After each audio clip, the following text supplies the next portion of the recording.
নমস্কার, আপনারা দেখছেন আজ এখন বাংলার প্রতি মুহূর্তের খবর। খাতড়া আদিবাসী মহাবিদ্যালয়ের মহিলা হোস্টেলে কর্মরত আদিবাসী সম্প্রদায়ের এক কেয়ারটেকারকে শ্লীলতাহানির অভিযোগ উঠল ওই হোস্টেলের নৈশ প্রহরীর বিরুদ্ধে।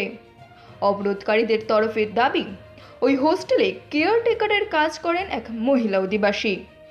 শনিবার দুপুরে ওই মহিলা স্নান করে বেরোনোর সময় ওই হোস্টেলের নৈশ প্রহরী জোর করে বাথরুমে ঢুকিয়ে তাকে শ্লীলতাহানি করে বলে অভিযোগ। করিমউদ্দিন খান উনি বাথরুমের পাশে দাঁড়িয়েছিলেন, আমাদের বোনটা চান করে বেরোচ্ছিলেন, পুনরায় উনাকে আবার বাথরুমে ঠেলে ঢুকিয়ে মুখে গামছা বেঁধে উনাকে ধর্ষণ করে। তার প্রতিবাদে আমরা আজকে রাস্তায় নেমেছি। আমরা উপযুক্ত ব্যক্তির শাস্তির দাবি চাইছি। পরে ওই মহিলা বিষয়টি খাতড়া থানায় লিখিত অভিযোগ দায়ের করেন।